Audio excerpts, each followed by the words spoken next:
Here's another example of creating a confidence interval for proportions. What makes this problem just a little bit different is that the data comes from an experiment.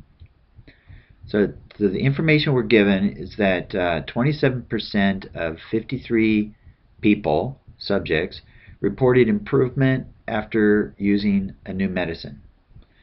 So we are being asked to create a 90% confidence interval for the actual cure rate. In other words, estimate how many people will respond positively to the new medicine. Okay, so it's always good to kind of document some of the information that's given. So the sample size is 53, and we're given the sample proportion, p hat, is 0.27. Okay, and over time, you probably will recall that a 90% confidence interval, or confidence level, I should say, interval works too, but confidence level implies a z-star of 1.645. Okay, so the main thing is we got to get through these assumptions. So the plausible independence, this is where you just justify that you think that the outcomes are independent. So here we would say something like one patient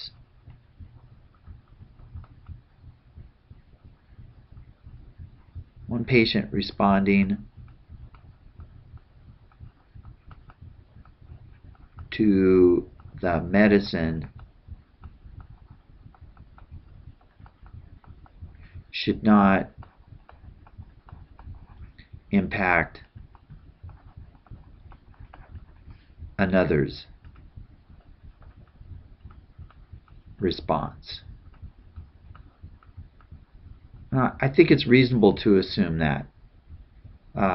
You could say, provided proper experiment controls were applied. Something like that. Okay, so the random sample condition. So we haven't, it's an experiment. It's not a survey. So all we can say here is that something like this was an experiment.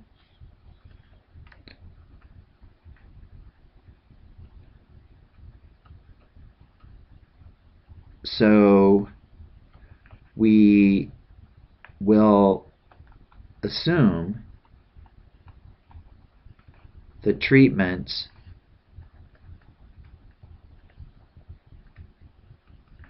were assigned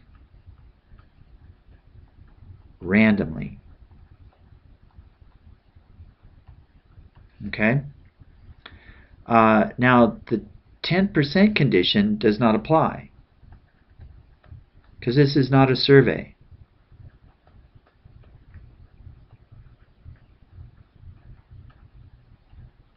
The data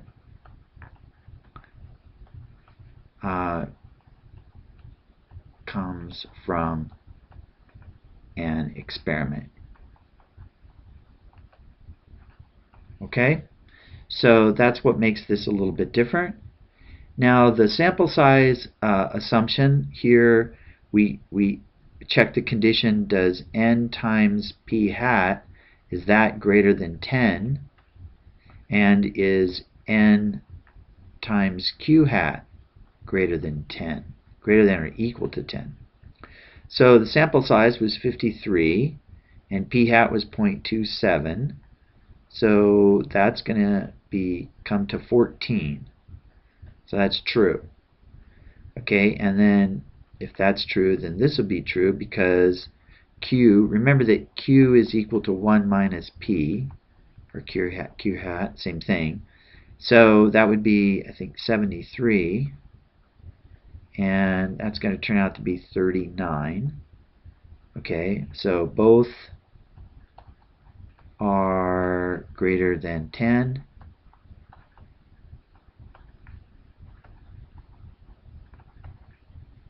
So the sample is large enough. That's all you need to say. Okay, remember that this is the sort of estimated number of successes, and this is the estimated number of failures. Okay, so we need to now sort of make a transition statement. So we always say what we're doing with this transition statement is we're clearly transitioning from the conditions check to the computations, but the other way of thinking of it is we're introducing the model. So right now the model is kind of simple, but they get more complicated as we go through the course.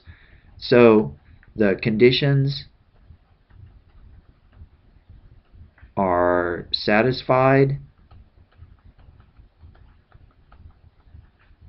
so we can use a normal model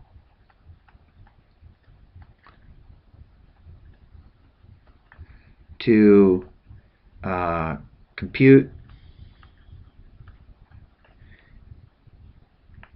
a one proportion Z interval. Alright, so we're just sort of introducing the model that we're going to use, sort of a formal statement. So let's recall that a confidence interval is an estimate plus or minus a margin of error. So our estimate is p hat, the sample proportion that we received, plus or minus the critical value, Z star, times the margin of error, or no, times the standard error, which is p hat times q hat, all divided by n. Okay, so this is going to be 0.27 plus or minus Z times the square root of 0.27 times 0.73 divided by 53. Okay, so now if you forget how to find Z star, it's not that hard to do. You draw a perfectly symmetrical picture like this. That was an attempt to be funny. Okay, so this 90% is the area in the middle, right? This is Z right here. This is 0. So we want to know what this value is. This value is essentially Z star. It's the negative. Both values are Z star. One's negative, one's positive. So what's the area under here? Well, that should be kind of obvious. So what's left is 10%. So this must be 0.05, and this is 0.05.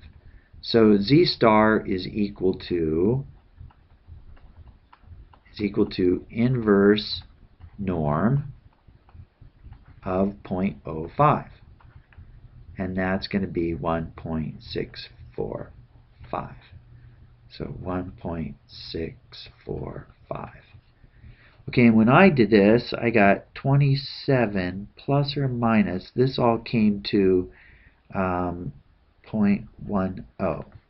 So my confidence interval is equal to 0.17 to 0.37. And if I was formal, I guess I would put a 0 in front of that. Okay, so we're almost done, but we have to write a conclusion similar to the way we do simulations.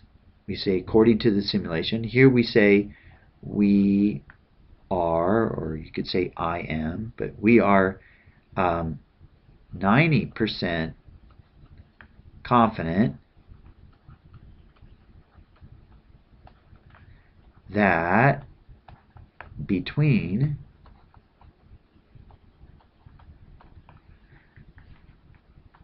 %17 and 37%,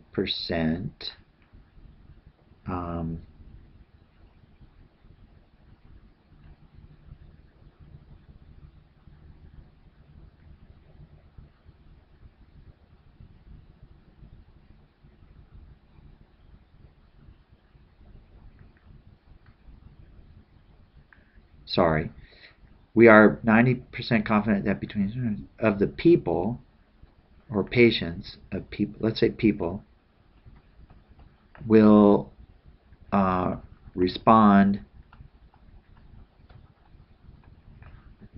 What did they say? Will improve, we could say,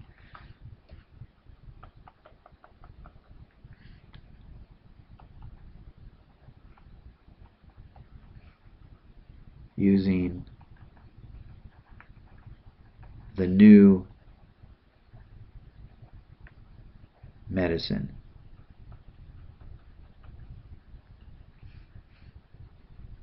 You might want to say patients here. I'm not sure. I'm trying to think through that. But this is more sufficient at this point. Okay, so again, the process is to sort of understand what they're asking, check the conditions, show all your work, show your computations, make sure you do a transition statement, and then write a conclusion. Okay, good luck with that.